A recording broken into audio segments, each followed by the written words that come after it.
welcome to ISEM, welcome to École Militaire, especially for those of you joining online, so you won't be able to see our beautiful premises. Thanks for coming. We're delighted today to have a visiting fellow researcher of ISEM, Dr. William Pike, presenting a paper. I'm doing a little bit of publicity for the possibility to be a visiting fellow, visiting researcher at ISEM. You know, if there are people listening in the room or online and you're interested and you have the possibility to go on a sabbatical and you want to spend it in Paris, in a nice place with nice people, you know, talk to us. Thank you very much, Wuhil. And we're delighted as well to have a discussant from IFRI, Dr. Céline Pajon. What's striking about the research at IRSEM, the Institute of Strategic Research of the École Militaire, you know, Ministry of Armed Forces, is that even though we have six research teams, you know, with a lot of areas and topics covered, our projects all will seem to sit astride disciplines and topics, and this conference is an excellent illustration of that, because we have, you know, people from the Asia department, where Wuhil is spending his fellow time with us, International Security Organization, transatlantic relations, but also I guess we'll be covering a little bit of the armament and defense economics part, and there may be questions about this. So all aspects that we cover at IRSEM. This will be reflected at one of our next events, so a little bit more of publicity, sorry, which will take place on the 28th of November here at École Militaire, on the moral forces, which is a very hot topic, and, you know, bringing together a concept of sociology of defense, but also military doctrines, and of course, the current conflict in Ukraine.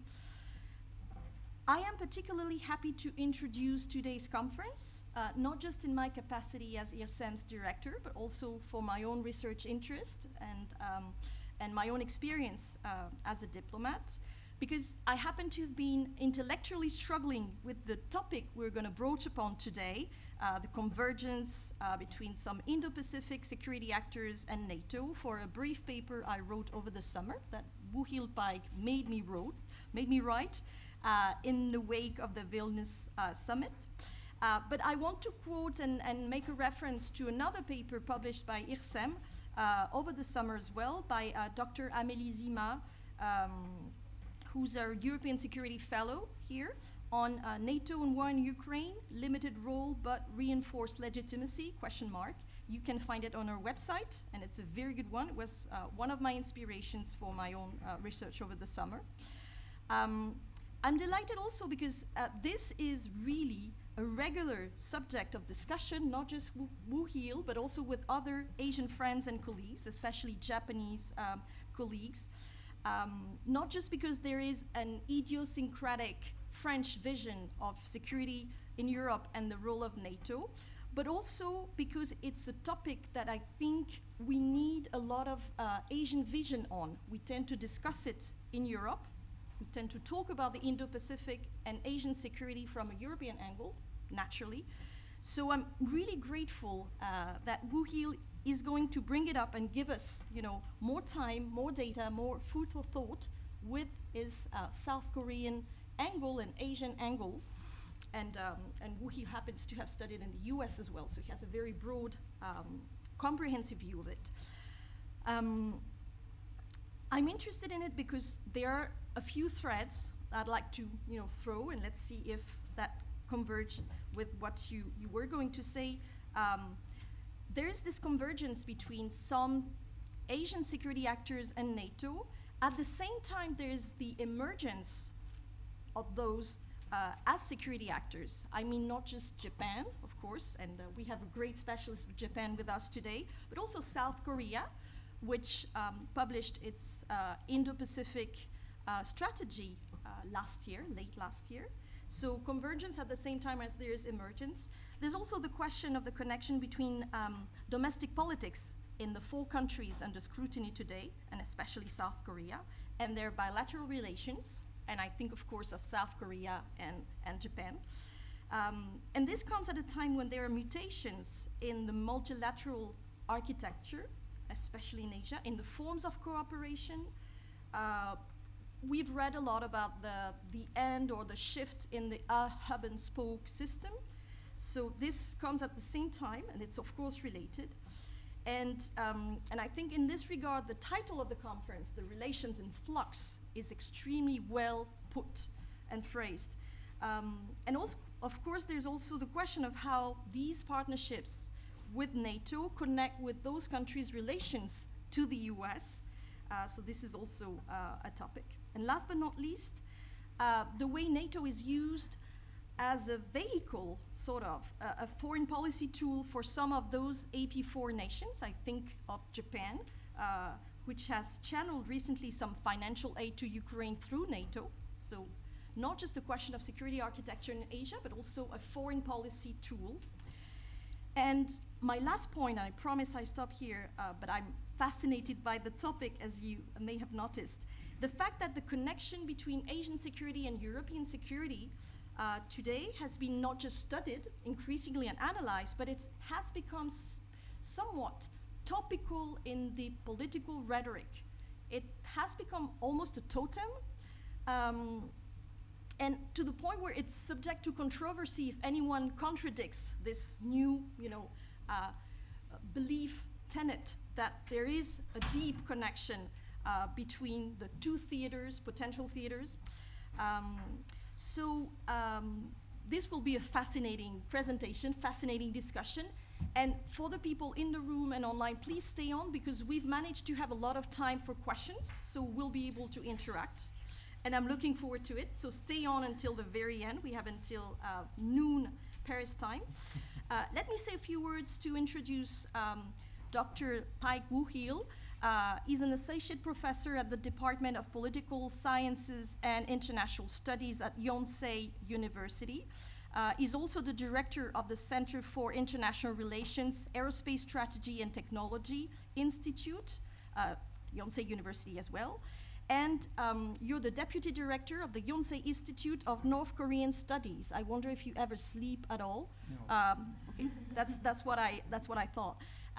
And you're also currently, and very proud of this, a visiting fellow at our institute at ISEM, and an adjunct professor at the Rijksuniversiteit Brussels. And you have studied in Korea, in the US, where you received your PhD in political sciences at UCLA. And your recent research focuses on the interaction between domestic politics and international politics, as well as the convergence of the Indo-Pacific and Euro-Atlantic regions, as well as key security dimension, not just military, but also economic, technological, environmental. And the more specific topic you tackle currently is the NATO-AP4 relations and the Korean-Europe Defense Industrial Cooperation, as well as the China-Europe relations. As I was saying, he doesn't sleep much. And what's very interesting, and I think brought you to ISEM, is that you also, like us, you do academic research, but you also advise and work with government branches in Korea. The Korean MOFA, the National Assembly, the Korean Navy and Air Force, and a lot more. So I will pass on the floor to you, and thank you very much again, both of you, for coming. Et je vous présenterai après quand je passerai la parole. Thanks a lot. Okay. So, next up.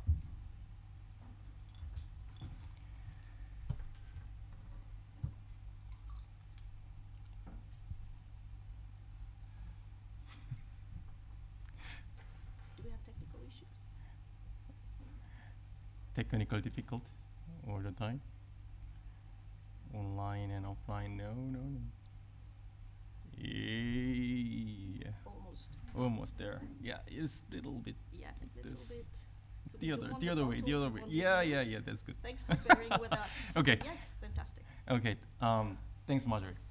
And a great introduction. And then I think it's already, set up, the stage, for me, to present NATO-AP4-Korea Relations in Flux. And then she actually introduced it very kindly, myself. And then I've been working on, say, international security and, domestic and international politics and interactions, especially focusing on, China. I started as a China person, and studied in Hong Kong and then Beijing, and then United States.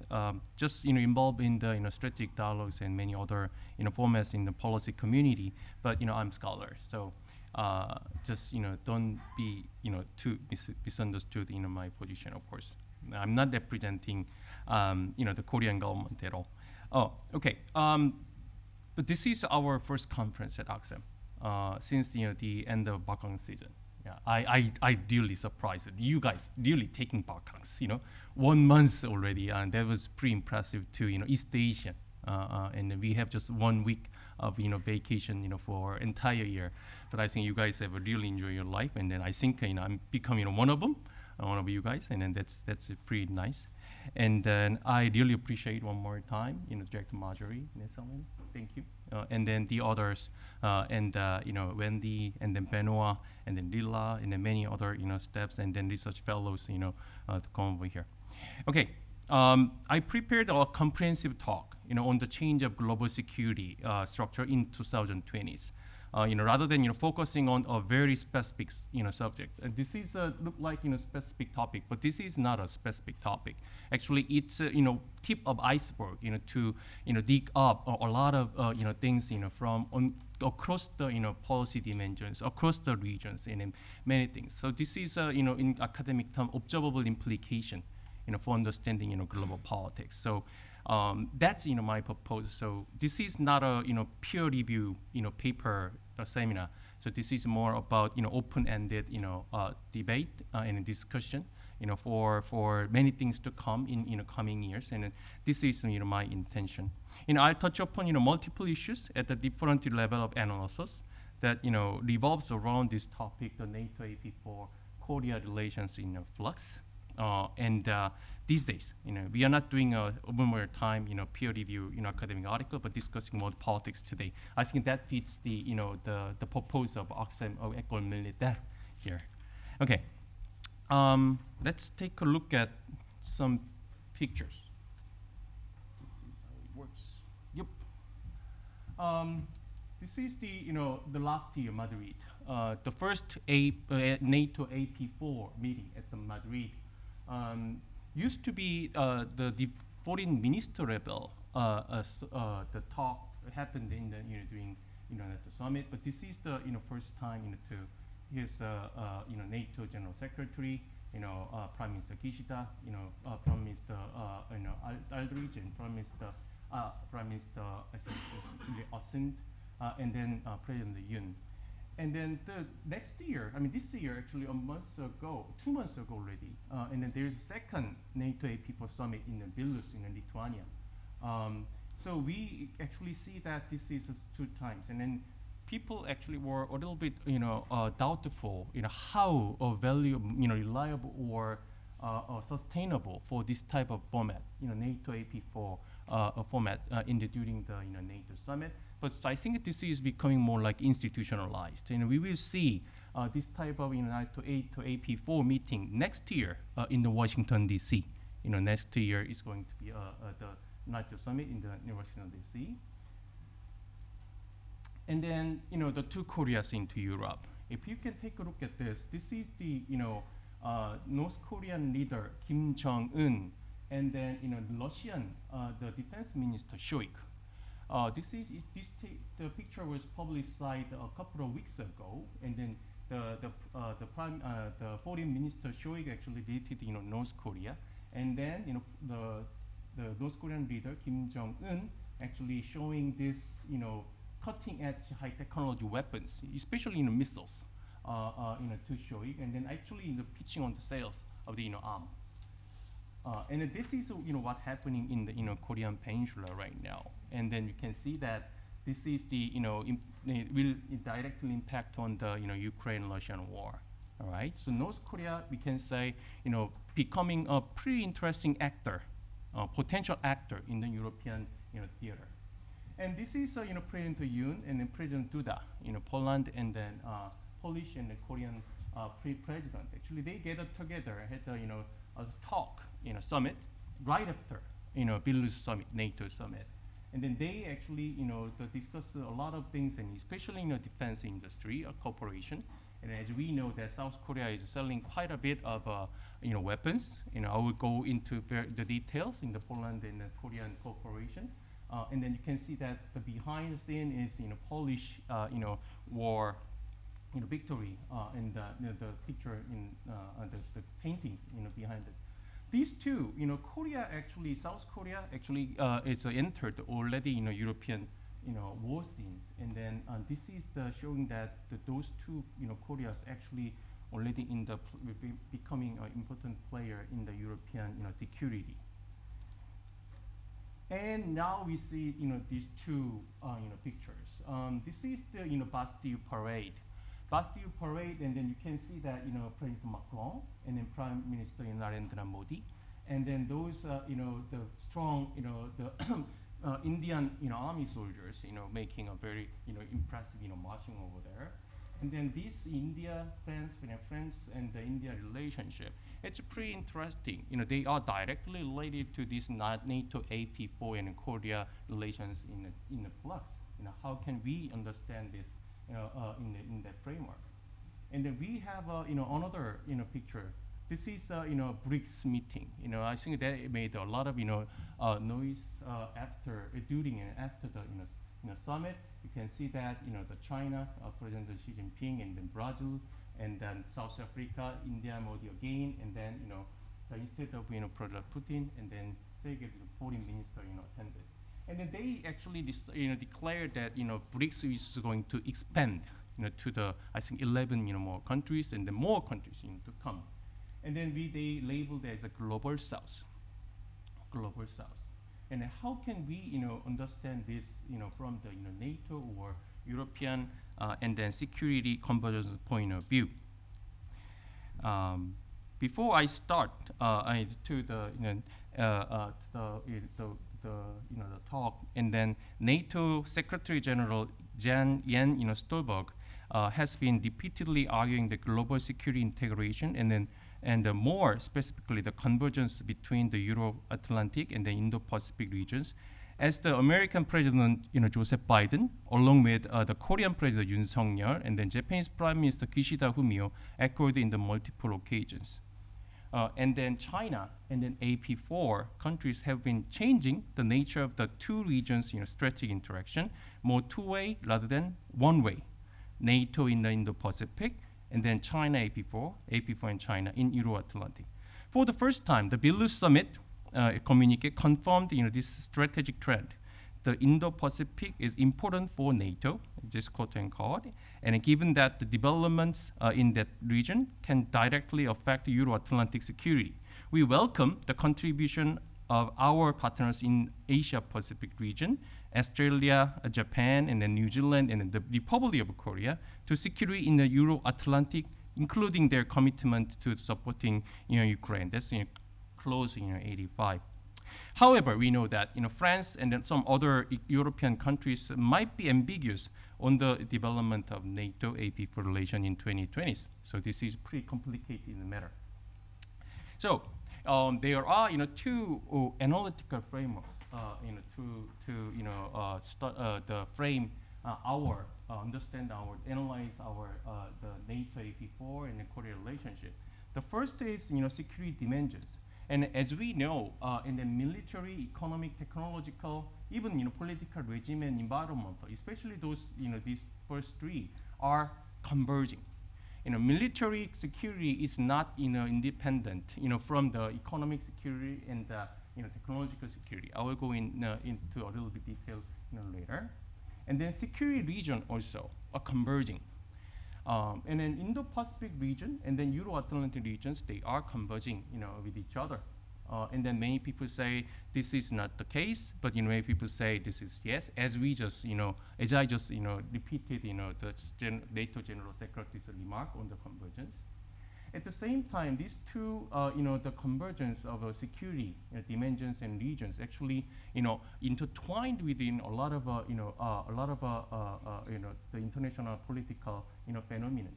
For NATO, and then the first article, the 5 was summoned and then implemented after 9/11, and then now what's going on. And then NATO's global partnership, I think it's they try to drop the word in global, from the official languages. But NATO actually try to have a partnership in everywhere. That's the Caucasus, not just Balkans, and then they ought to have more the wider and the broader partnership. But what about AP4 Indo-Pacific region? And then the United States bloc and China bloc formation. I think it's nobody will can deny this formation, bloc formation. Of course, many people say this is not promising, this is not desirable, but I think this is really happening in many places. And then the global South phenomenon, and then the BRICS expansion also actually represent this China bloc formation, and they are tightly related to the relationship, bilateral relationship with between Russia and then China too. How can you conceptualize it? And then stuck between countries, and that means the United States and China and the others, including of course most European countries, and then Indo-Pacific countries, and then Latin American countries, and African countries, Middle East countries, almost everybody. But can we think that they are in the same boat? Yes and no. I think this is a pretty complicated question. If you take a look at European Union and European countries, and they are quite different. President Macron and then Prime Minister Scholz always say unity and then very one voice for the the European interest. But if you take a look at it, it's quite fragmented, many people say. And then in the Pacific, of course, there are many Southeast ASEAN countries are really concerned about this competition, and then South Korea and then Japan and Oceanian countries actually they are gang up together, and the South Pacific the countries including the French territory and New Caledonia and some others, and they are quite different. How can we understand this country's strategic position? And this is the framework I'm talking about. NATO AP4 relations in 2020. Security dimensions convergence. Most recent phenomenon in security realm, I can say, especially among advanced countries. Technology is a little bit different from the other dimensions. Technology is everywhere, but the most advanced in technology it's now become cliche, semiconductor and then battery, artificial intelligence and then big data and then bio and aerospace, and those things are not developed by many countries. And then those are countries who are capable or are doing this type of technology development located in mostly Western Europe and then East Asia and then North America.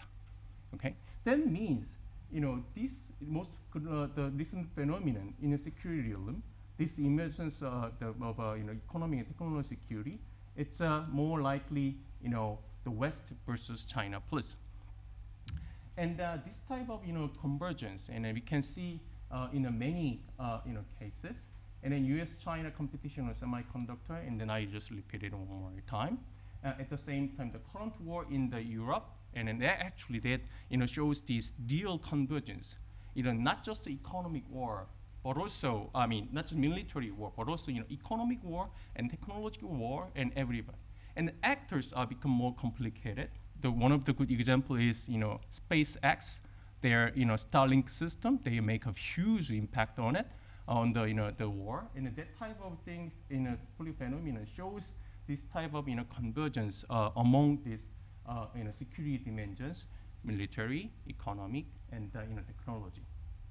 And we can see NATO AP4, as I said, in this convergence, they are the main actors.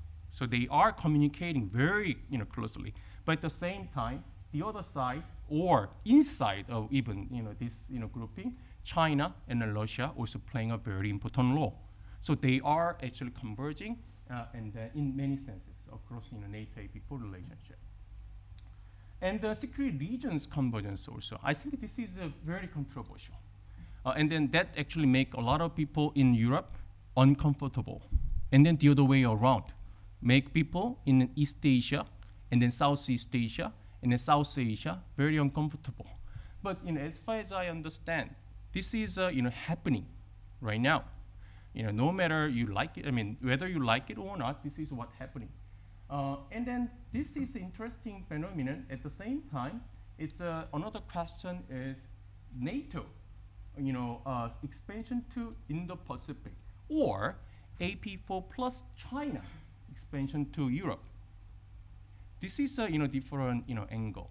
When we say NATO AP4 relations, and then most of the watchers of the NATO and the Western Europe, they think that this way, west to east. Okay, but the thing is, I will the brief explain the details, but the other way around is a very strong trend. So it's becoming more like two-way games. The NATO's growing. I mean, let's take a look at the first NATO's expansion to the Indo-Pacific.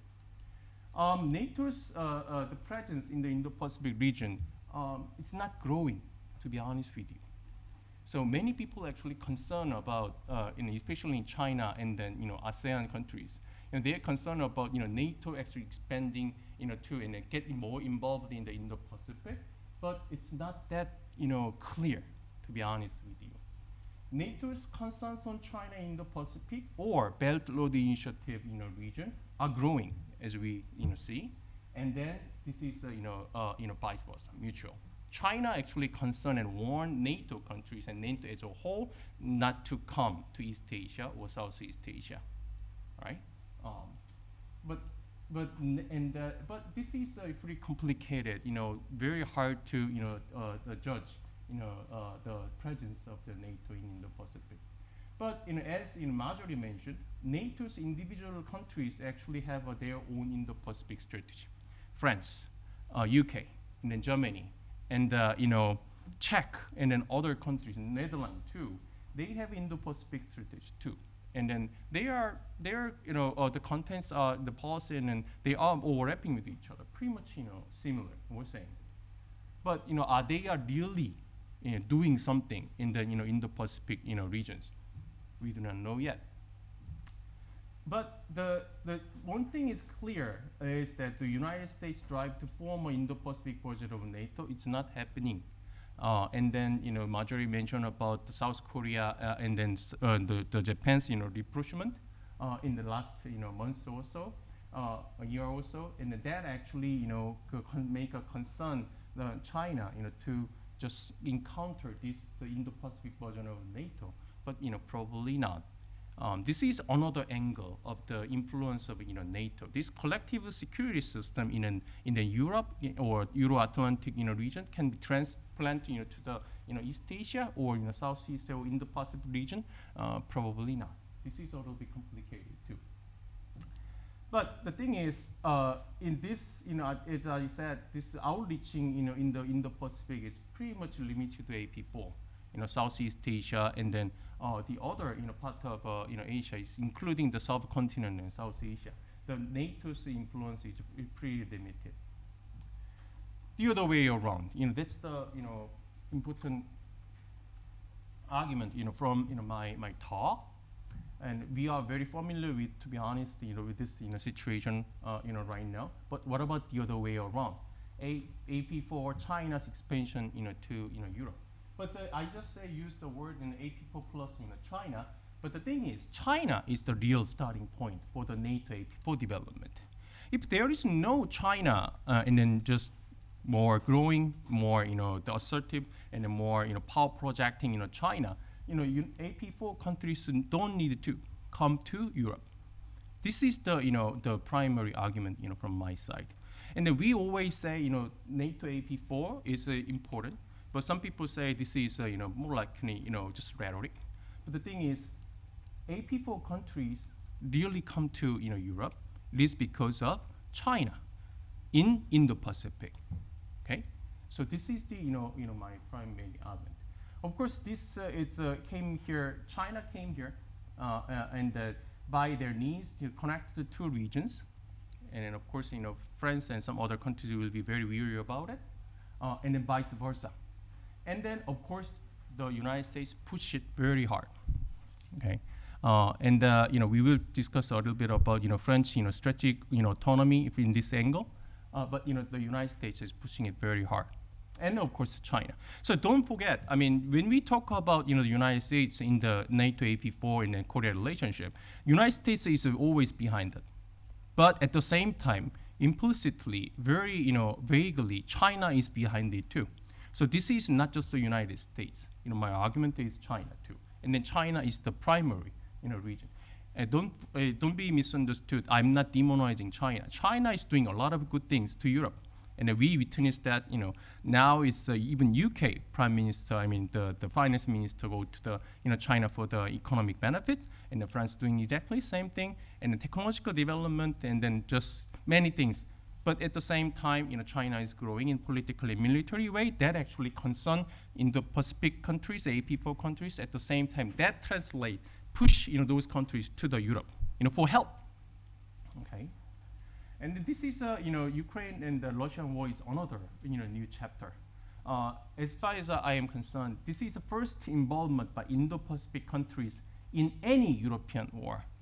Of course, World War I and World War II happened. Japan played a large role, but this, the war actually separated, right? The Pacific War and then European war.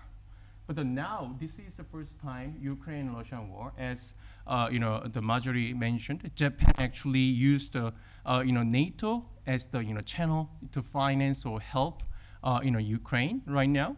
And then I will explain in more detail. South Korea is selling lots of weapons, high technology weapons to Poland, and then that actually implicitly against the Russia and then helping Ukraine in many senses.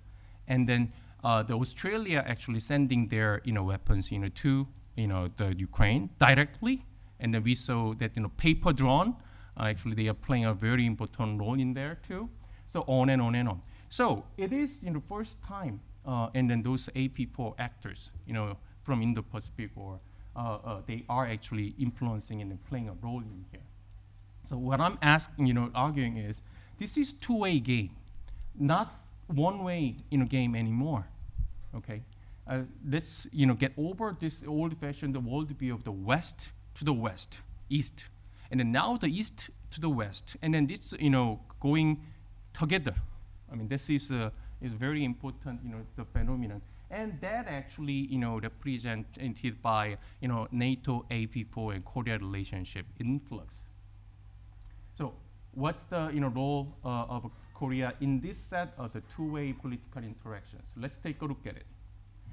NATO-Korea relations in 2023 is very intriguing. But I'm Korean, so that's why I'm more interested in it, probably. But I think to many watchers and then students of Europe and the East Asian relations, it will be very, very surprising because it is new, never happened before.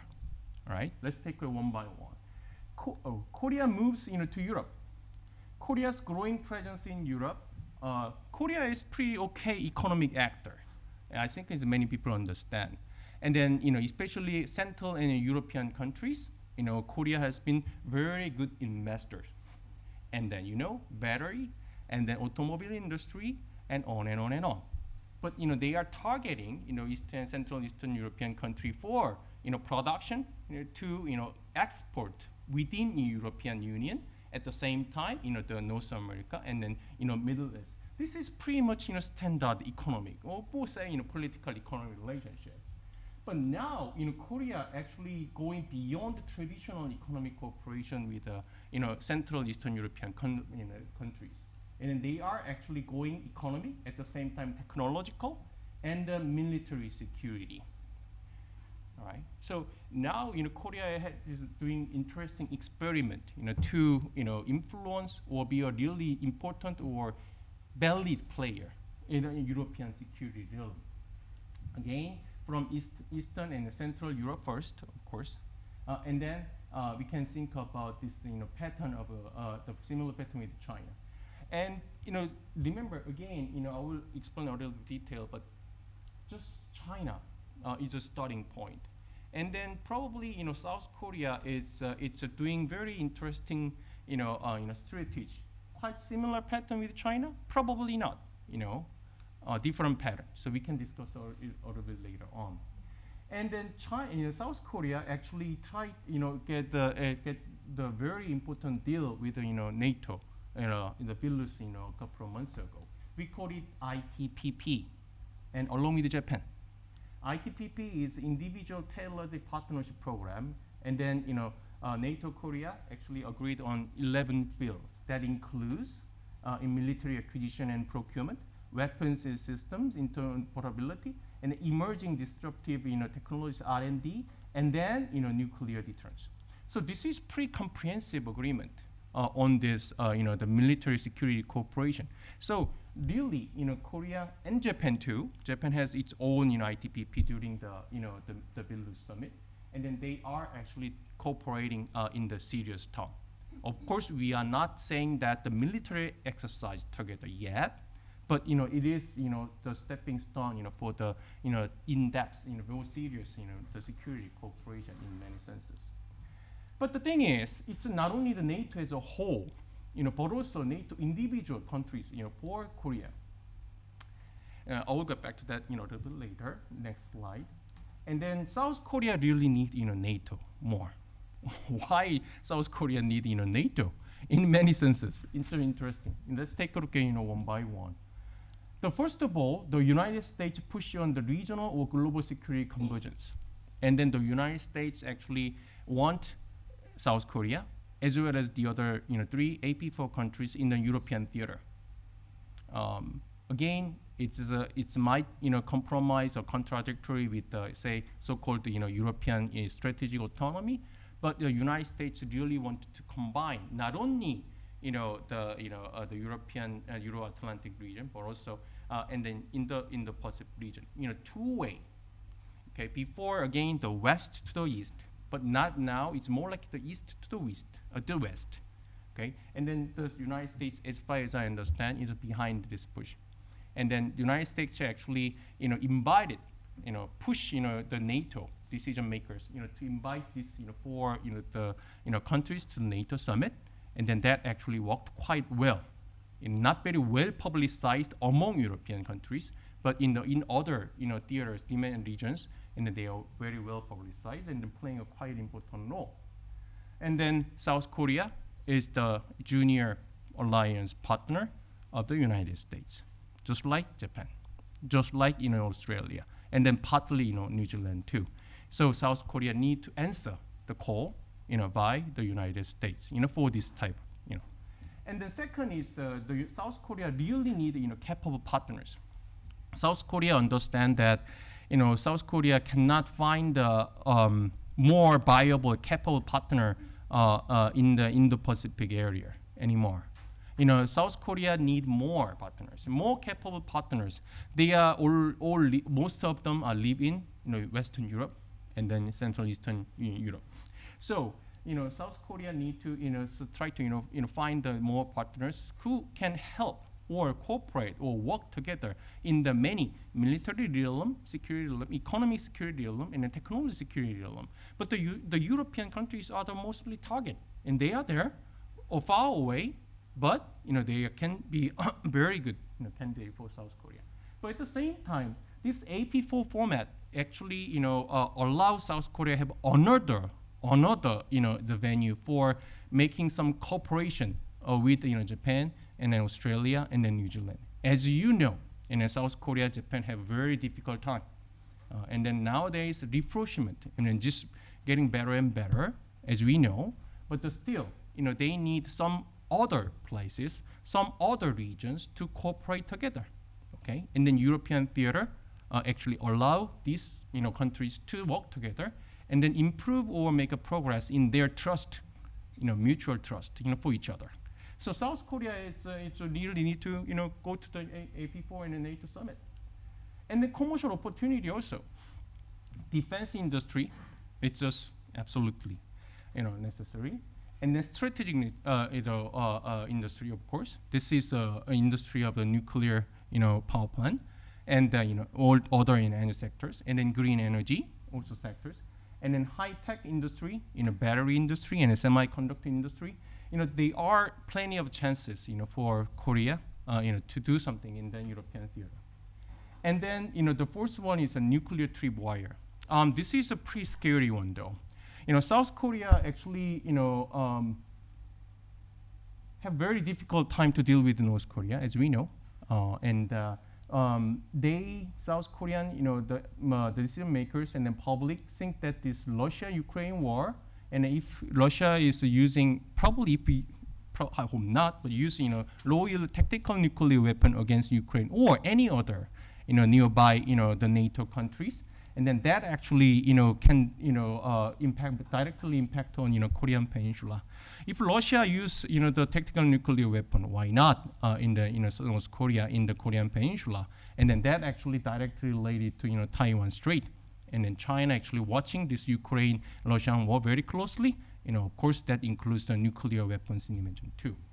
And at the same time, as I just show you, and I will detail, North Korea in Europe, along with, Russia, and then South Korean and other, security, East Asian security, watchers started to concern about the Russia, probably in China, and then North Korea, this trilateral, military, say, alliance, okay, versus, the United States, Japan, and South Korea alliance. And then that includes probably, legitimize, implicitly at least, the North Korean nuclear, weapons of acquisition, and then ICBM and SLBM, the nuclear weapon carrier too. So this is a very serious matter, for South Korea. So then, South Korea need to do something in the European countries or European partners too. And that actually is related to argument of the two nuclear Koreas. North Korea, nuclear North Korea is, is well known, but in South Korea, this going nuclear armamentation and development. And then South Korea have a very good missile technology, and they have a good nuclear the industrial capacity. So in that sense, South Korea might go nuclear, and then that actually stirred a lot of concerns from the United States as well as European countries, including France. So and then these four are the primary region, and then behind it, and then South Korea actually wanted to climb up the global ladder. And then South Korea is becoming more proud. I'm a little bit concerned about Korea's, I think it's overstretch. I will explain a little bit later. But it has the current Yoon Suk-yeol government has global pivotal state doctrine. That means covers, South Korea will play the global, the actors, and then not just follower. They wanted to be agenda setter. That's a very bold statement. Okay. From South Korea. It is just, it's unprecedented. So this shows another thing, and then briefly mentioned by Marjorie, and Indo-Pacific strategy too. So it has its own Indo-Pacific strategy. South Korea was reluctant, to have this type of strategy, because that might irk or make China uncomfortable or furious.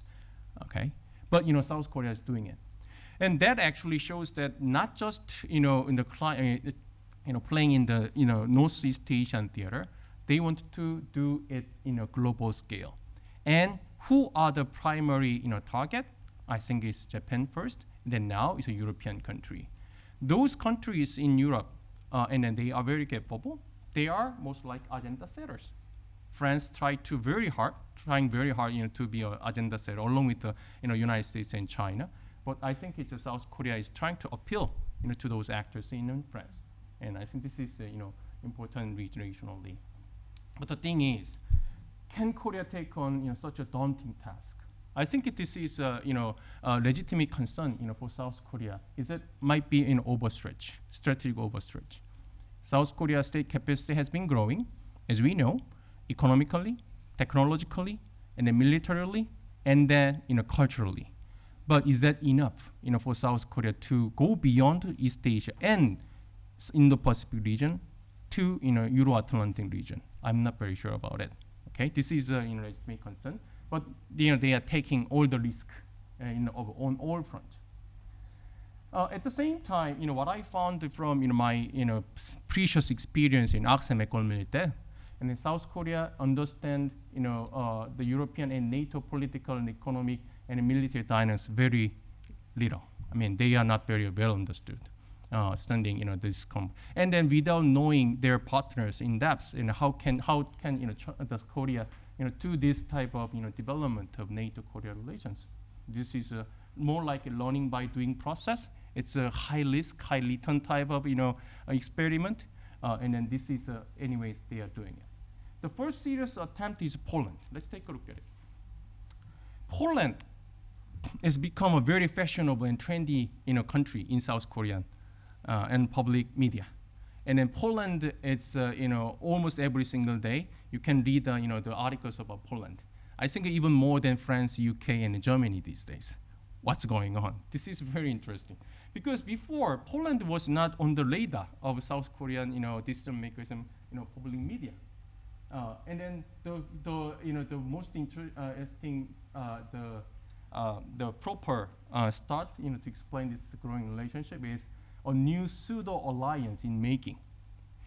President Duda and then multiple the decision makers from the Poland they actually call South Korea as an ally.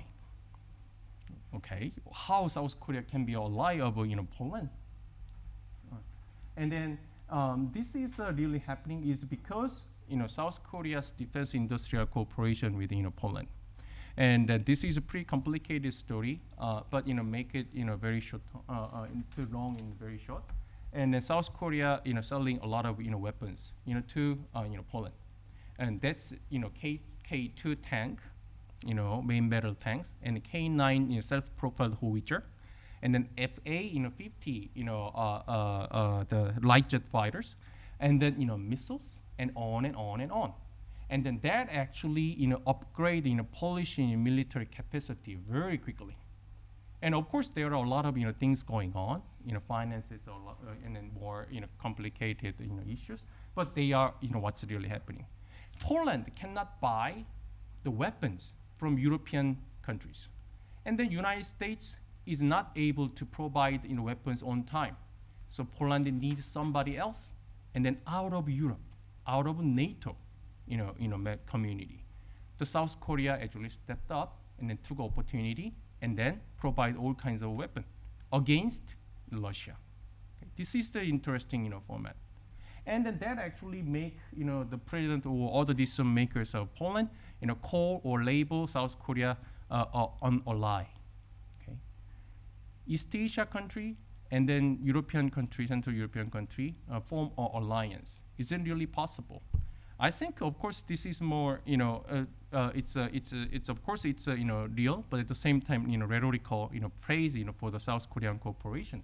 But at least they use the term alliance between European country and the East Asian country. I think this is unprecedented. Security implications is it's a very the critical. Korea actually into European security for sure, and then I will explain how this type of Korea into European security make grave and very serious consequences in the East Asian theater too, by North Korea and then Russia. And then Poland potentially into East Asian security. What does it mean by this is Polish decision makers actually sometimes openly say that South Korea need provide all kinds of weapons and then transfer the technology which cannot obtain from European or other NATO partners, and then become a military and a defense industrial powerhouse in a Central and Eastern European country region. Then after the end of Ukraine war, afterwards something happened in the Korean Peninsula or East Asian security theater, and then Poland can provide those type of weapon from this side to East Asian side.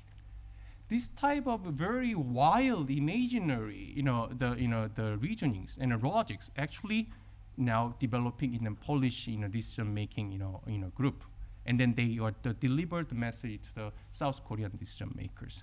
So this is a very interesting, development, for the, Korea and then Poland relationship, and then Korea into European security, and then, that plays, China, Russia one more time.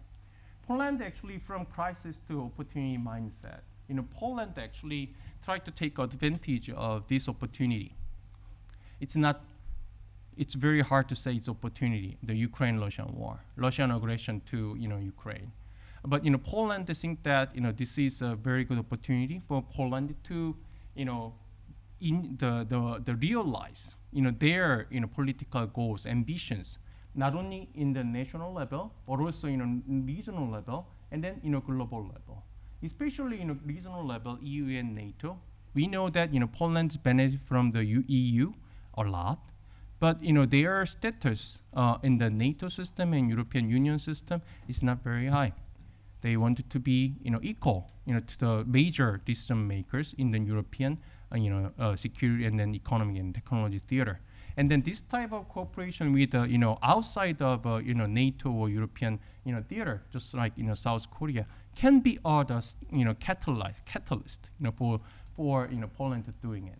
And as we know now, the United States number one NATO or European security ally is Poland. The United States promote Poland as the very desirable the alliance partner. That actually make an interesting case Polish relations alignment with South Korea. It's all about leverage, leverage. Poland needs leverage over European stronghold. I mean, say France, and then Germany, especially Germany, and then UK and other players. They cannot get those leverages, from inside, Europe. So they need to go outside and to find some other sources. Okay, that actually happened to be Korea. I'm not saying that this is all planned, all intended. I think it's half luck, half accident. It's pretty complicated, but this is what's happening. And then Poland find that South Korea can be a leverage. And then the other way around, South Korea entered the Eastern European country and then Europe in security and then economic theater. And France and then Germany and then UK and then they are good partners for South Korea in Europe. But they are not very well cooperating. They are actually regard South Korea as higher and higher in recent years. But they do not take South Korea that seriously. So South Korea actually find Poland is very good leverage over the Western, especially Western European countries in that sense. So Poland is good for Korea, and then South Korea is good for Poland in many sense.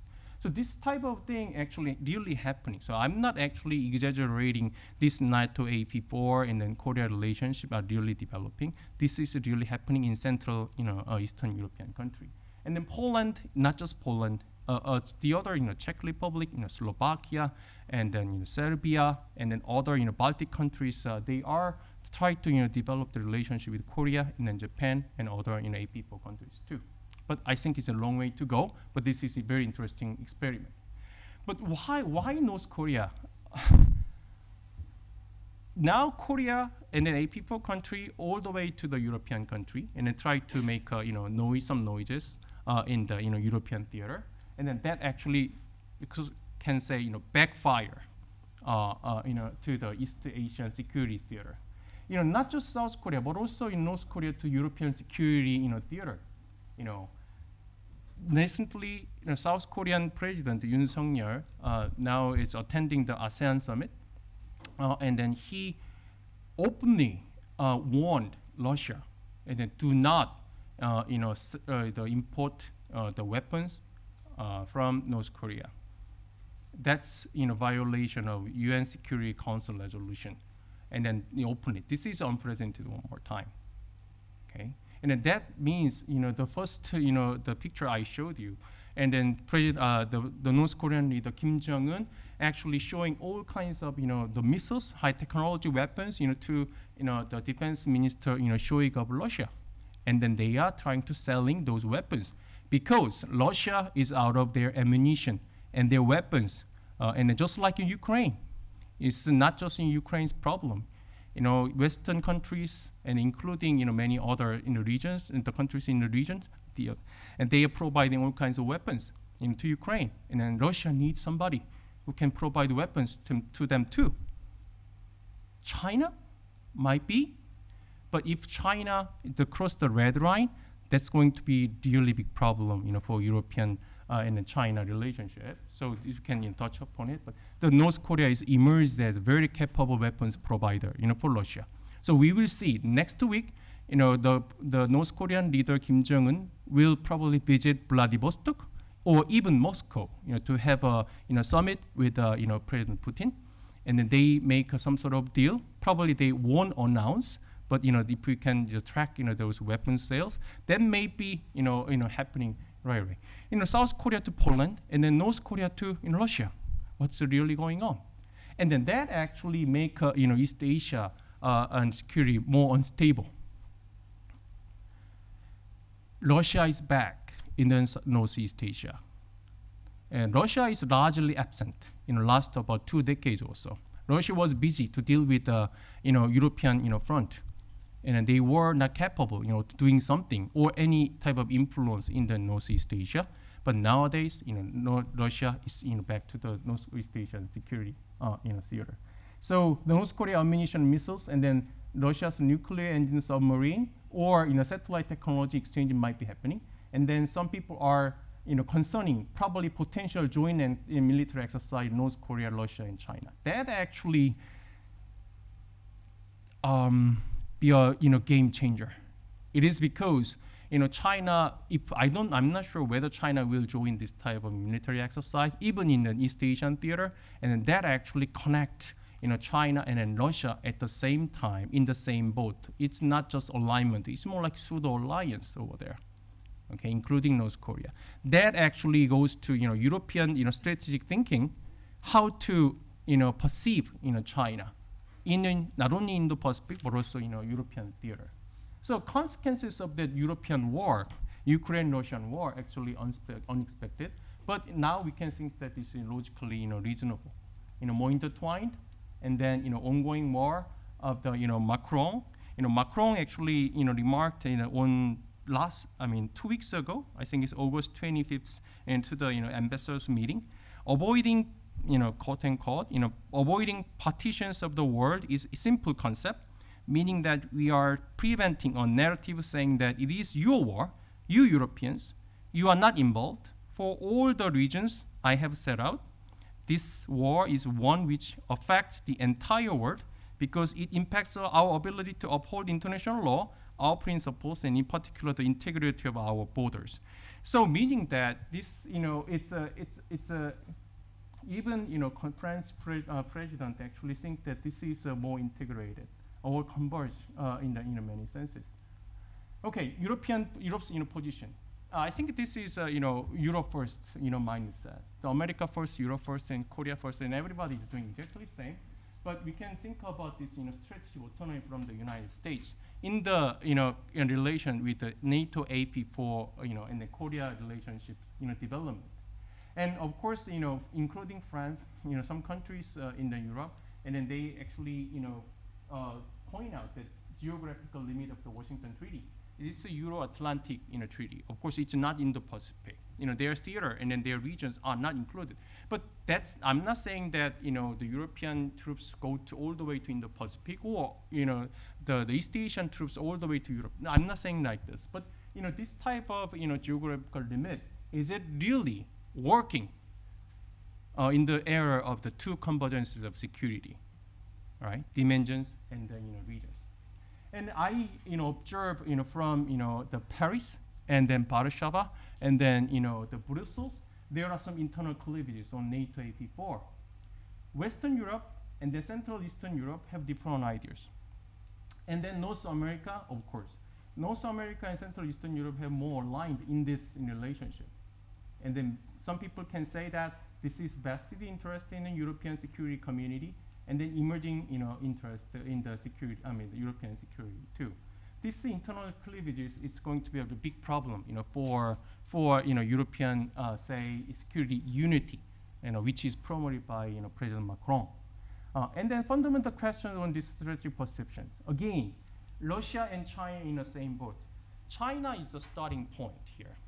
And China, if China is developed a relationship with Russia in many senses, for example, those joint military exercise with among those three actors, China, Russia, and the North Korea, or just overlooking North Korea sales, the arms sales to Russia, and something like that, or providing Russia the weapons, something, and then it's pretty obvious. But so far it's very ambiguous. Are they in the same boat? This is important, is for the European perceptions on security convergences too. How to conceptualize the growing presence of China in Europe, and then AP4. Okay, this is a very interesting one. And then another question might be, do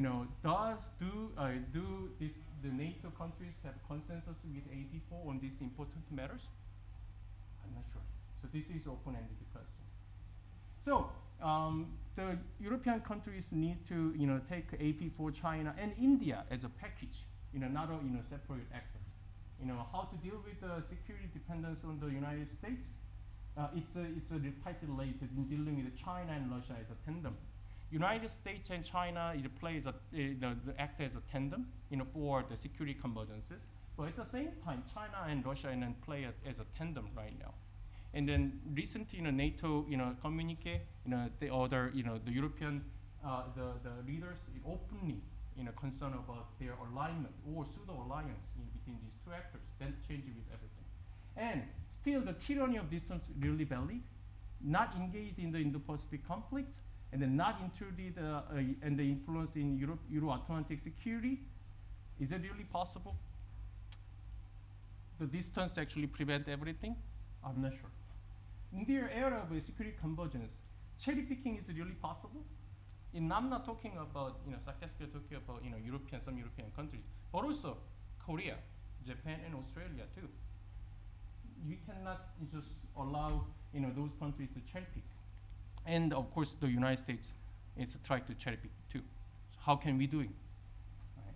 And then the most important question from the beginning of my talk, the two convergences are stoppable.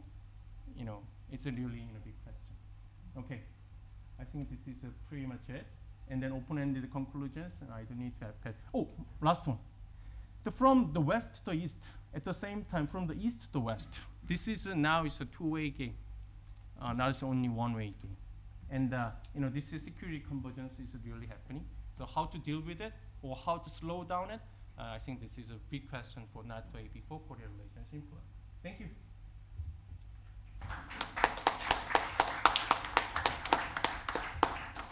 Thank you very much. That was absolutely brilliant. I'm really happy we organized this, and it's not the end of it. It's very structured, so very clear-cut as well as very clear-eyed, and I think valuable for all of us and beyond in the sense that you give a bigger picture as well as capture the flux in the sense that you make a very precise analysis of what's implied by the partnership and, in the sense of its substance, but also the dynamics. So that was quite impressive.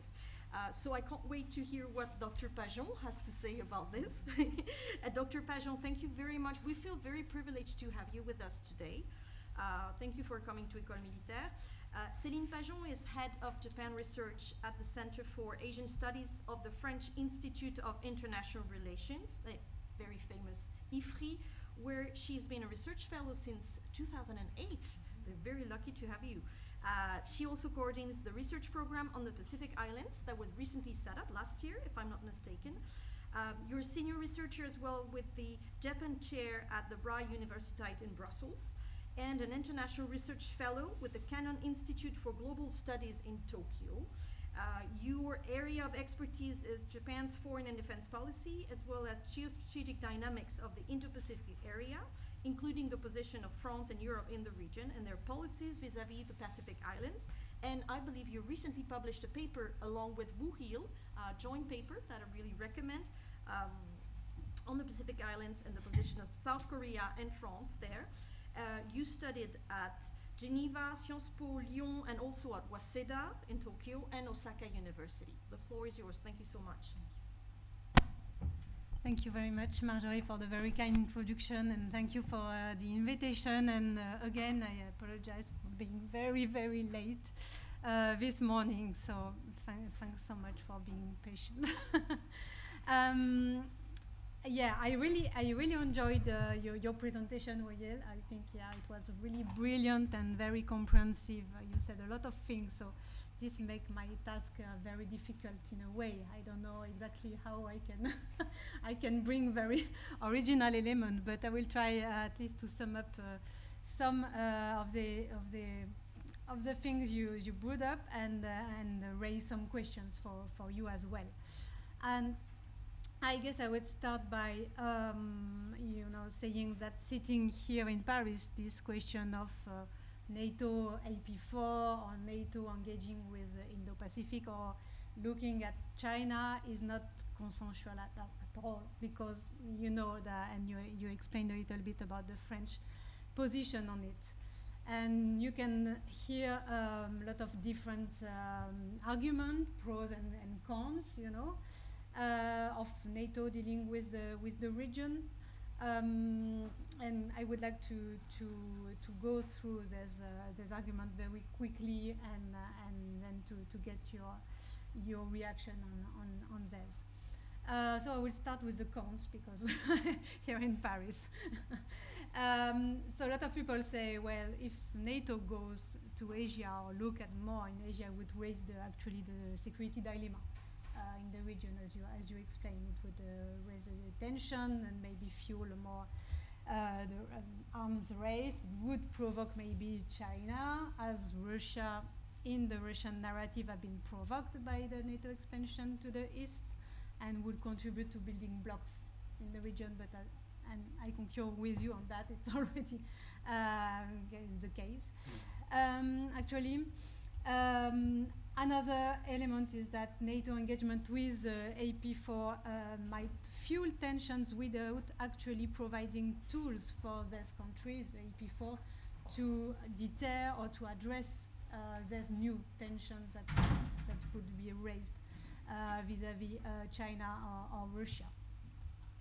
Some argue that China is not a direct military threat to Europe, and so, well, maybe the European part of the NATO should not be compelled to look at China. But of course, this can be discussed just if you look at the lens of the ICBM, Chinese ICBM, and plus I really concur with you with holistic or comprehensive understanding of what is security today. We should not look only at hard security. And finally, another argument is that pushing NATO to look at China and going to Asia would be to play the US power games in a way. And we know that the EU and the US have different interests and different approaches to the US. For the US, China's rise is really a kind of vital threat. Why it is not? It's a risk, but the EU define the relation with China as a partner, strategic rival, and competitor. So the approach is a bit different. Now, the people who are supporting that say, rightly, as you said, well, they recognize that there is interconnected theaters between transatlantic and Trans-Pacific. Also because of China-Russia cooperations, and we certainly are facing a similar challenge, how to deal with revisionist and authoritarian powers. And in doing this, I think there are a lot to talk about, to compare notes and to exchange the experience that the NATO had to deal with the Russian disinformation campaigns, for example, and this kind of thing. And again, the comprehensive security is now very important. In addition, now we have new theater of confrontation that have no boundaries, really. Cyberspace, space are two key domain there in which the NATO is being challenged by the China too, and maybe the advantage to develop the cooperation between NATO and AP4 would be to better grasp the reality of the security situation in this part of the world. Again, compare good practices and should work in favor of stability, ultimately, rather than instability. And this is the main argument, I guess, of the people who are against this kind of rapprochement. So that's for some the pro and cons, and now I would like to debunk in a way some myths or misconception about what is or what is not the NATO AP4 cooperation, because I think it's also another important part of the discussion. Most of the time we do untangle or mingle different kind of questions. Should the NATO go to Asia? Should NATO deal with China?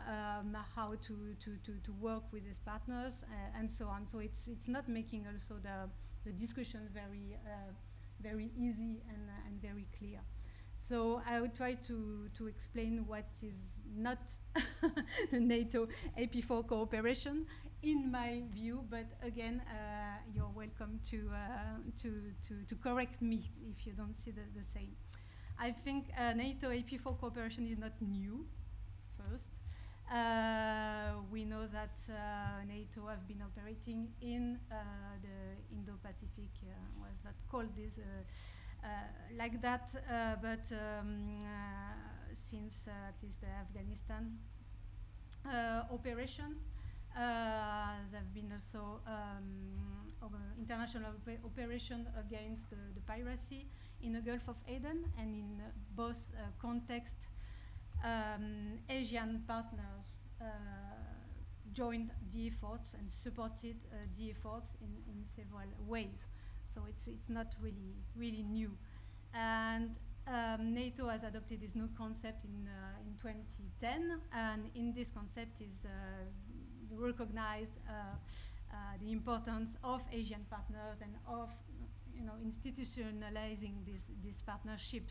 So we've seen a series of partnership with Australia in 2012, Japan 2014, and so on.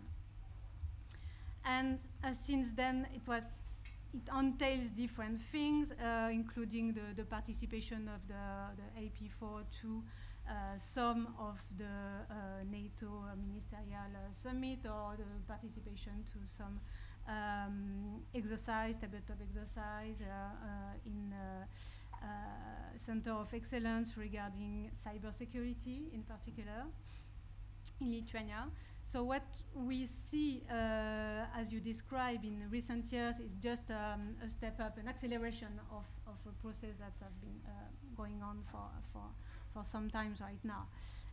And so the new step is to indeed have a more tailored partnership program with some specific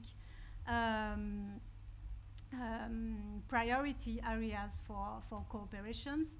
And what I found, I haven't found the AP4-Korea. I'm not sure it is public. It's classic. Yeah, okay. So that's interesting. The ATPP for Japan is public. So I just look at the one for Japan, and it's quite a short document, and you have a lot of talk about the basics of the ITPP, really the sharing of the liberal values and principles, and the upholding of liberal international order. So I think this is quite important, and they also explain about what they did so far and what they want to do in the future in several areas, as you explained, cyber disinformation, technology, maritime security, and so on. But I would be interested to know why the ITPP is classified for the Korea. Sorry for this. So what is not NATO AP4 cooperation? It is not a first step toward a formal membership of the AP4 to NATO, well, as I understand. So it should be clear that there is no reciprocal defense deal where. It is not all about our security, and you so well explained. There's a lot of talks about arms control, and especially with Korea, proliferation of weapons of mass destructions and so on. But most of the cooperation from I understand are about hybrid threats, space, cyber, info sharing, crisis management, even HADR, new technology, governance, and so on, standardizations. So the ITPPs are more about, setting up and strengthening the political dialogue and work on interoperability at some point. Also, the current cooperation does not mean necessarily that NATO will go to Asia, and you also said there is a geographical mandate that remains the transatlantic theater, and we know that the US territories in the Pacific is Guam or Hawaii, or the European territories in the Pacific, the French Polynesia, New Caledonia, Wallis and Futuna, in principle are not covered by the Charter and are not covered by the Article 5. So yeah, this said, we do know that if the US is attacked anywhere in the world, or France is attacked anywhere in the world, there would be some political, compelling maybe obligation to do something to support in a way or another. But still, yeah, NATO will not go to Asia in coming time to come.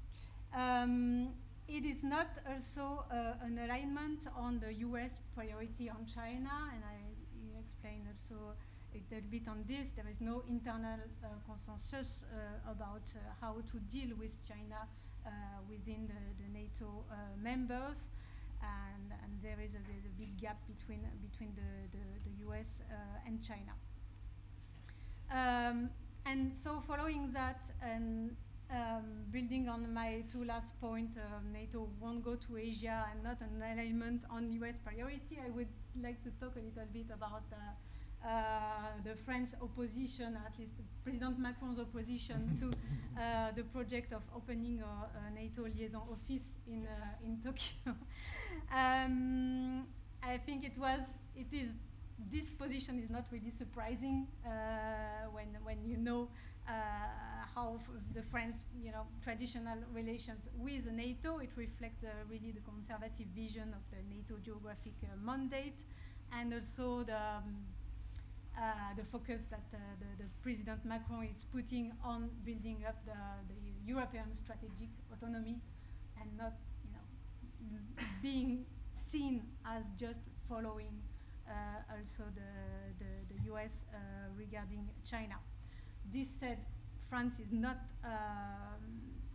against working more with AP4 countries, especially in cyber and space domains that are not geographically determined, and which are more, easy.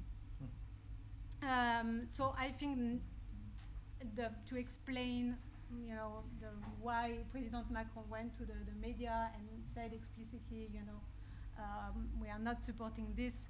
I think at its very specific also timing. Also, it was beginning of June. It was before the new global financing pact and Paris summit that the President Macron wanted to organize in June or July.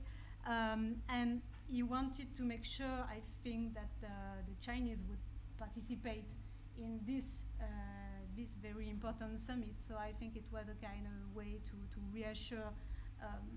reassure China on this and to ensure the Chinese participation. Again, it was on the agenda for the Vilnius summit, but finally there's no time to discuss. I think there's a lot of priority topics that were booked to the table, Ukraine, new membership, and so on.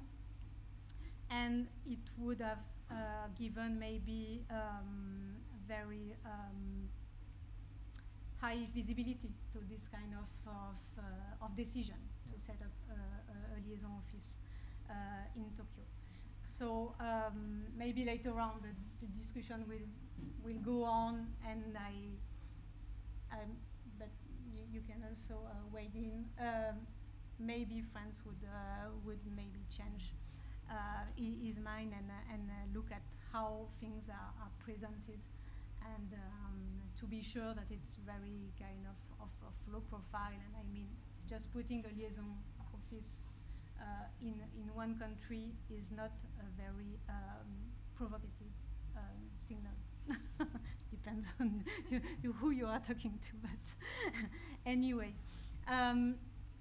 So just to wrap up, what is NATO-AP4 cooperation about? You explained the background. I think there's a lot of fuss and discussion about it, but still it's not a high level, hard security cooperation so far. So it's learning by doing. So we'll see. I think there's a lot of talks that we should have about the strategic communication and strategic signaling and how to present things to China. I think all is about the good calibration of the posture regarding China. I would be interesting also to hear your view. You talked a little bit on this, but how would you describe the effect of the China-Russia rapprochement and cooperation in Asia for South Korea right now? How would you describe the effect of the China-Russia, security cooperation growing in Asia too? There are some joint patrolling, joint exercise, and so on. So what have been the effects so far on South Korea, and what are the main kind of anxieties that you have for this in the future? You also mentioned a little bit about the recent ROK-Japan rapprochement and the Camp David summit with the US. And I'm wondering to what extent you see this rapprochement lasting, especially beyond the UN administration. We do know that in South Korea, the political alternance is impacting very strongly the foreign policy. So how do you see this dynamic, especially on ROK Japan, but maybe broader dynamics of ROK building itself as a global pivotal state and so on, lasting after the UN administration? And that's all from me. Thank you. Thank you so much, Celine. Thank you for rising up to the task of providing a discussion for such a substantial, wide-ranging paper. Can we agree on taking maybe a few rounds of questions before you answer questions? Celine's very, very relevant question. And let me just state that people online can also, through the help of Nicolas, here present, ask questions. Are there any comments and questions, or would you like Joachim to answer first? Don't be shy. There's time for questions. Marianne, je vous en prie. I think you are either to speak up, or I don't know if we have a mic.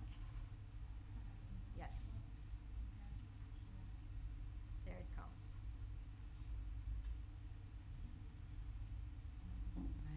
Well, thank you, Marjorie, for giving me the floor. I think it's working. It's working, Yes. working, thank you.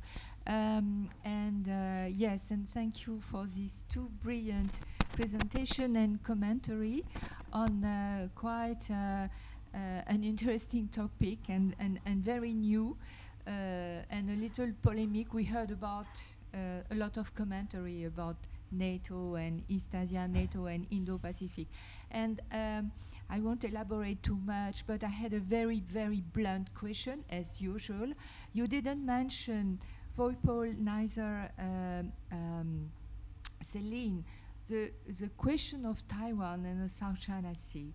And why I am raising this point? Because it seems to me that when you regard the files, China files with a US perspective, these 2 points are really major, and these 2 points are the reason of US trying to elaborate new form of partnership, and of course trying, in my understanding, to attract more East Asian or globally Asian country in this new kind of partnership, whatever they are, trilateral, multilateral, and NATO could be seen as a kind of format. Of course, we know about this format, it is very well known in Europe, but could be a way to attract more partner when a crisis and is maybe bursting or in Asia, and there is some potential regarding, of course, Taiwan. We heard a lot about Japan, and we had the feeling, for example, if Japan is trying to be closer to some partner and closer to NATO, it is more or less because of this Taiwan perception and problematic perspective between US and China. So could you add some little word on this big issue, please? Any other comment or question? So, yes, go ahead. You could also introduce yourself, maybe. Matt Scollet. My question concerns the basis of NATO AP4 cooperation is due to our shared values and democratic values especially. And I was wondering if South Korea is sensitive to, within the EU, Poland is one of the countries, well, along with Hungary, that is democratically backsliding. Is South Korea sensitive to giving leverage to a country that is becoming increasingly associated with this, especially when it comes to its judicial system and the like?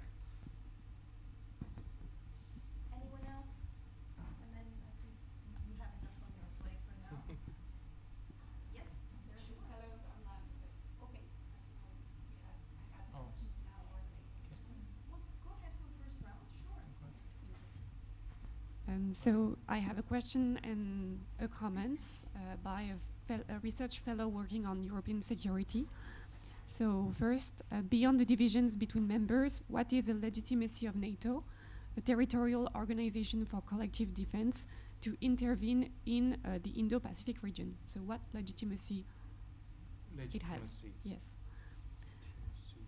And then a comment about the rapprochement between Poland and South Korea. So it's just that the PIS government, so the ruling party of Poland, has been criticized for its Korean procurement policy. So on the one hand, certain contracts are negotiated in a matter of weeks, which raises questions of transparency and accountability. And on the other hand, Poland has a strong and diversified equipment already. So why would it purchase abroad what it already has on its territory? Yes. Say last point, can you repeat? Sorry, so why would this government go abroad to purchase such industry? Yes. Yeah. Okay. Okay. Yeah. Yeah. Thank you for comments. Yeah. Sure. Celine, you are not disappointing me all the time. Good, tricky questions and grilling me. I think it's again. I understand Celine's concerns about, say, NATO goes to Indo-Pacific region, and then that actually create or accelerate security dilemma in the Indo-Pacific regions, and then especially in East Asia and then South China Sea, and Marianne just mentioned Taiwan Strait. I think it's pretty clear about that, and then of course that actually provoking China and Russia, and which I explained in detail. I think this is backfiring already start, and then that's a very weird type of backfires. through defense industrial arms deal route channel from North Korea to Russia and then South Korea to Poland and any other European countries. And as that I don't name to your last question, I can just briefly mention why Poland need to buy weapons from outside of Europe, because European major weapons providers cannot provide what they need. But since they already have this huge industry. Oh, that's the we really want to go in detail in the Polish defense industrial capacity.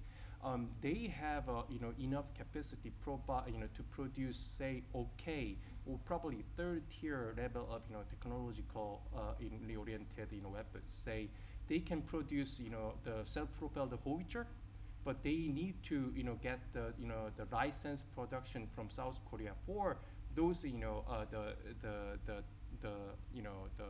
part driving part. I mean, what's that? Tracks.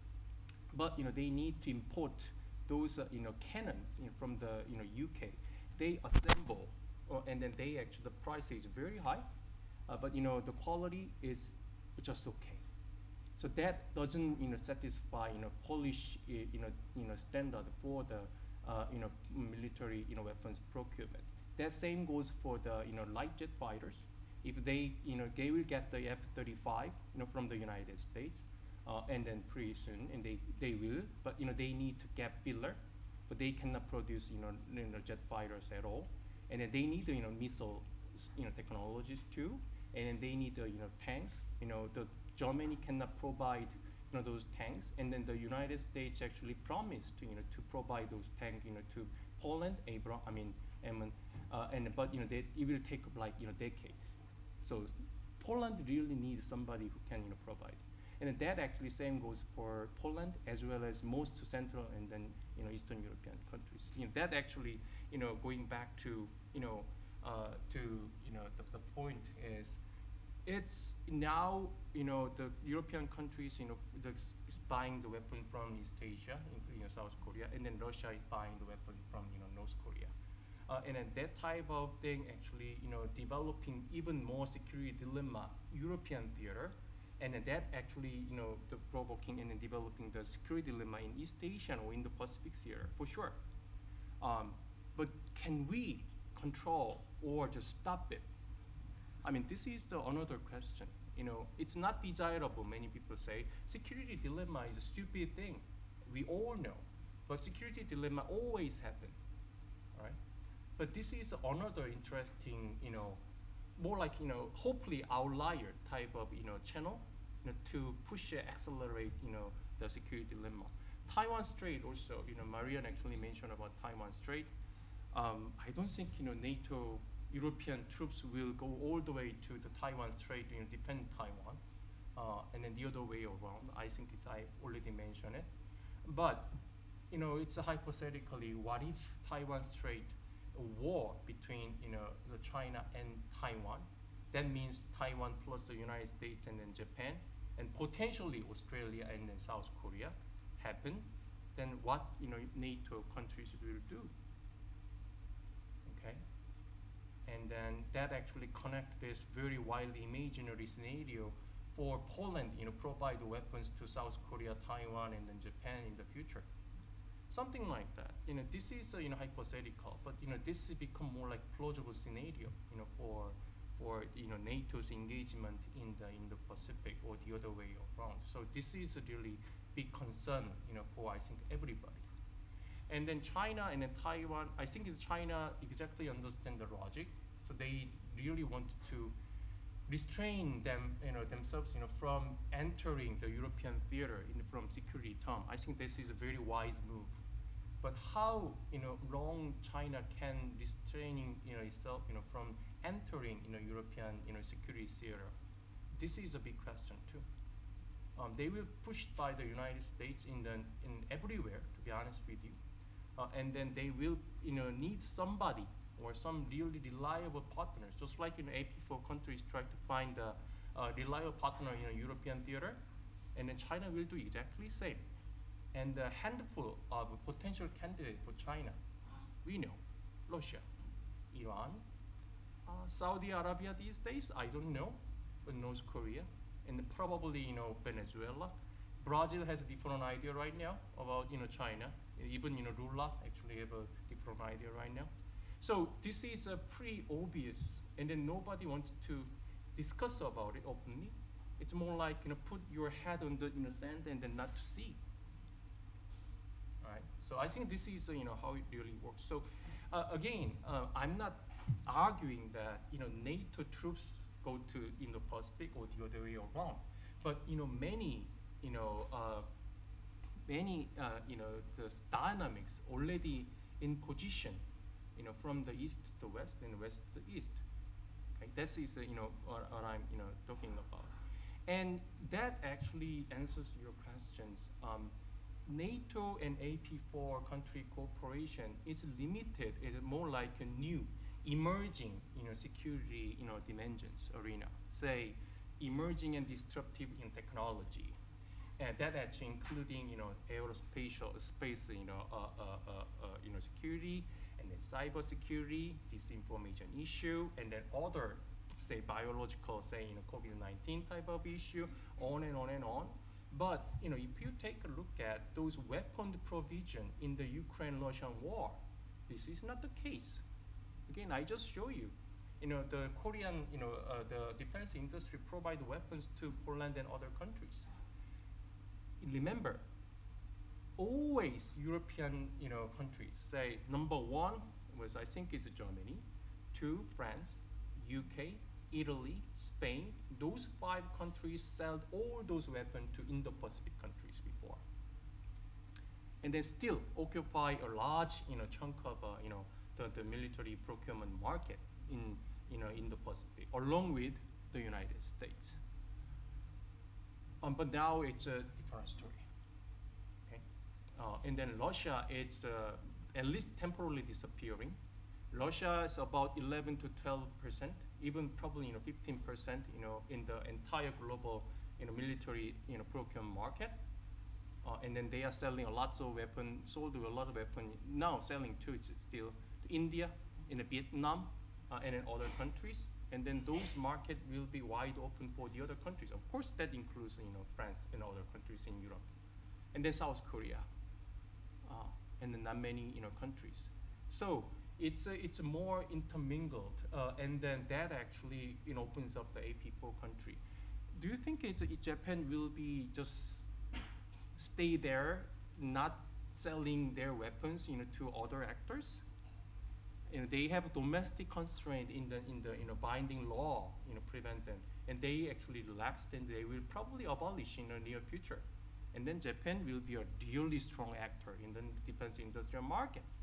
South Korea probably, and then Japan will be even more advanced weapon seller to Eastern and Central European countries. Why not? I mean, that type of thing is not just probably not yet. South Korea just started it. And but in the near future, it's just very conventional, security dimension, not just a new and emerging, security dimension. That's what I expect. This is a quite different story, for NATO, AP4, and then Korea, relationship. Again, so. Yeah, I mean, Taiwan Strait, I think it's, Marianne brought up, when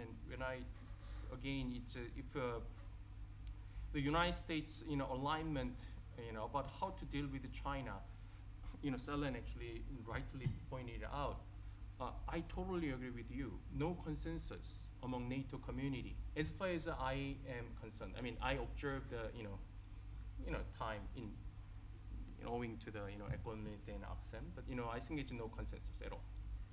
But generally, direction is set. I think this is the, of course, security dilemma will, go deeper. And then that, security, again, is, convergence, military, economy, technology. That type of a converging, security dimensions actually will bring say those NATO countries or NATO AP4 countries and then largely in a similar direction. whether the European countries will like or not, and Japan and South Korea. Don't be misunderstood. South Korea and Japan know what's going on, and then they are not blindly, following the United States go this way, that way. No, that's not the case. They know what's going on, but they have some limited options, to take it.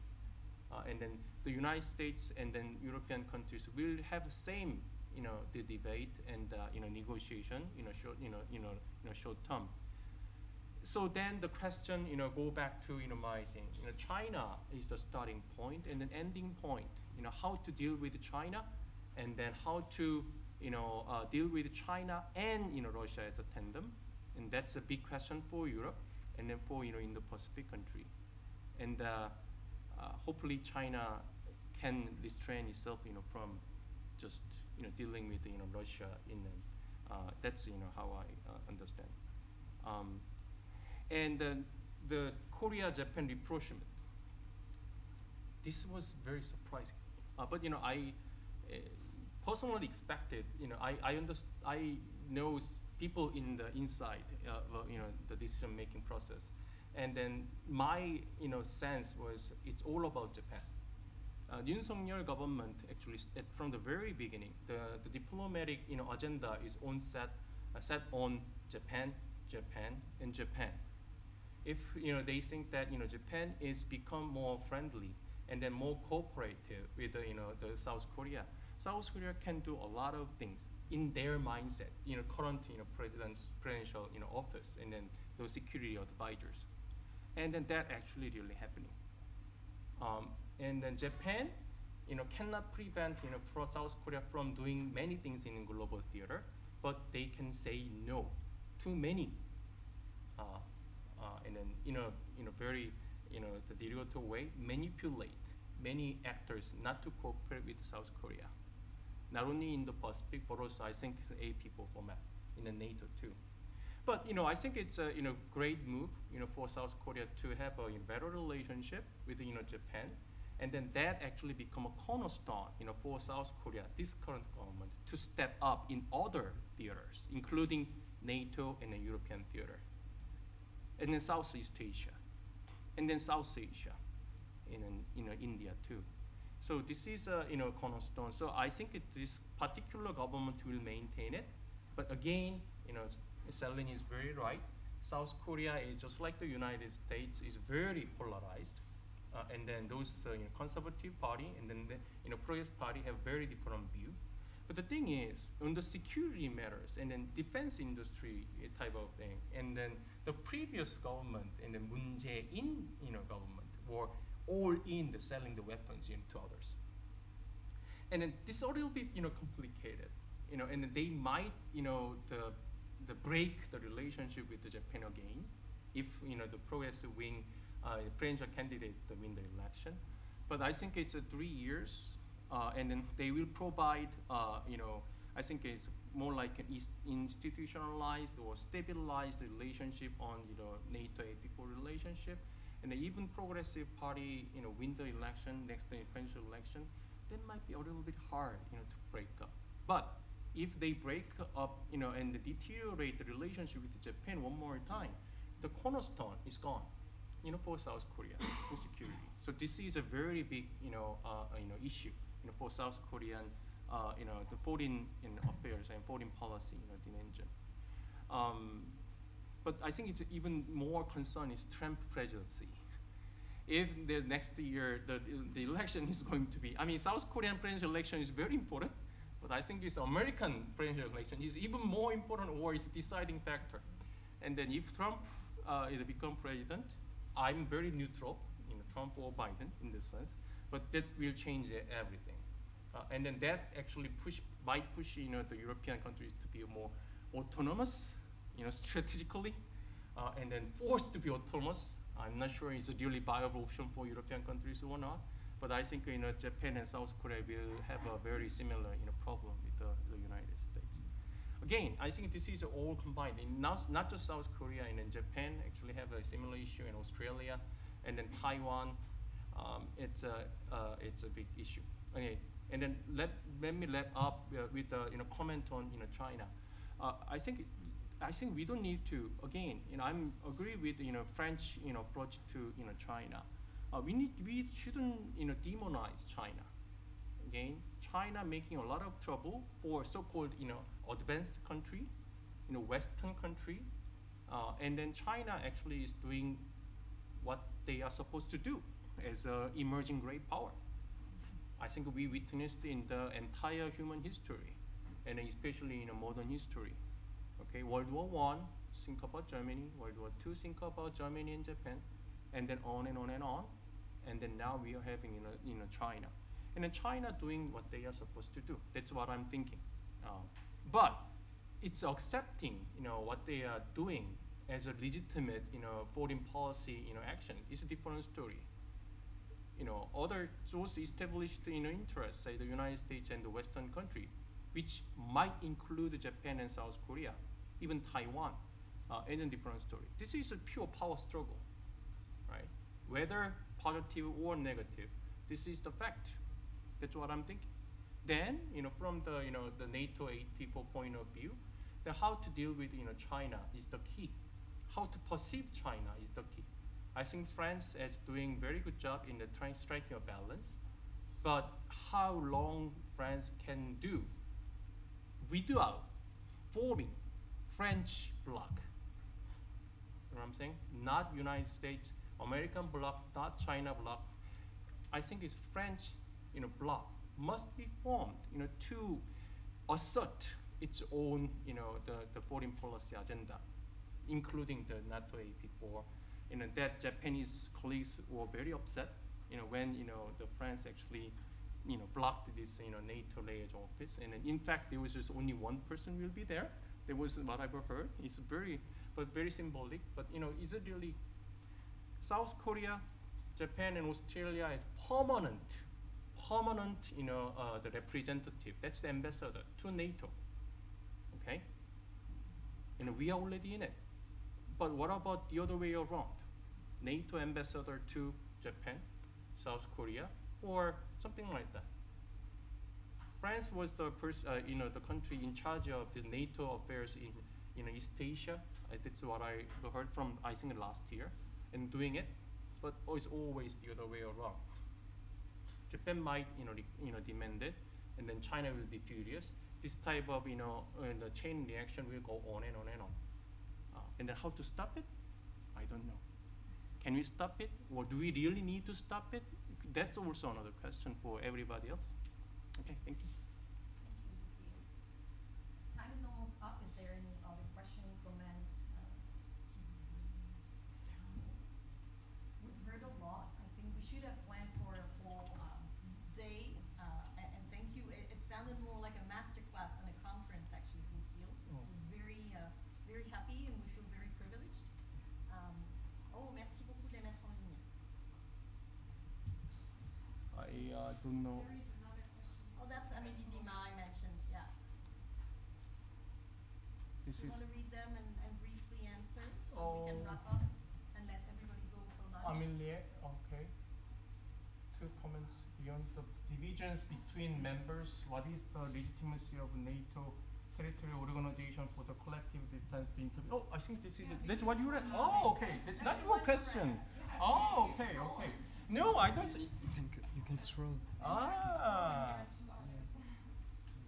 Oh, okay, okay. I think that's a lens too. The strategic communication. Japanese culture and its service and economic spice without offense. Adding a positive impact on Taiwan issues, although not directly in the. Dr. Peck stressed the security dilemma posed by AP4 proposal. My question is, do you have a pessimistic view on AP4? I think this is it to you, me? You. Yeah, I think it's legitimacy, you say. I think it's NATO is not legitimate. It doesn't have legitimacy to intervene in the Indo-Pacific, the security conflict, unless French, the container ship, or some other, the real, say, hypothetically, Charles de Gaulle, patrolling South Pacific, but that actually, you know, the bombarded by the China or something else. But, you know, I think that makes, you know, legitimate, for NATO country to enter the theater. Whether this is, you know, geographically, you know, included or excluded by the, you know, Washington Treaty. But I think this is a pretty long shot. Again, you know, the European countries and the NATO countries, probably not the United States, you know, Canada, are legitimate, you know, to intervene the in the Indo-Pacific, you know, region. But, you know, once we see the war happening, it's just like, you know, the Ukraine and Russian war, and then everybody will be in. Now that's the scary part of this, you know, two security convergences. I think it's, you know, France and Germany and Italy, Spain and Poland will not be out of the war if something happening in the Indo-Pacific theater too. So that's my expectation. It's gloomy and then dark prediction, which I don't like. But I think this is, you know, what happened, you know, last, I think, 100 years of, you know, the war history. So this is so let's prevent it. Yeah, maybe one word on legitimacy of NATO and so on. And I think one of the clarifications that should be made is to look at what is the right level for cooperation and coordination. AP4 with NATO is one, but all these countries have also some strategic partnership with the EU. So at some point there is some overlap, and at some point maybe the EU might be the right player to work on economic security and so on, and also the bilateral level, of course, where you can find maybe more high-end, high-profile military cooperation and so on. So I think we should also delimitate and clarify that what level we are talking to. Yeah, the last comment might be, for example, I mean, I just say, you know, nuclear tripwire from Ukraine-Russian front line to Taiwan Strait and you know, Korean Peninsula. You know, NATO must prevent, you know, Russia from using atomic bomb. I mean, if that happened, that's, you know, clearly will, you know, the tripwire the nuclear weapons, you know, the proliferation everywhere else. So, but, you know, that's the really big task, you know, for NATO countries. Okay, so this type of thing is the, you know, one way to prevent this type of security dilemma across the region. You know, the low level. You know, that's I think this type of, you know, very, say, provocative and then very, you know, destructive way of you know, thinking or reasoning might be, you know, necessary for the setting up, you know, the agendas for the security cooperation between NATO AP4.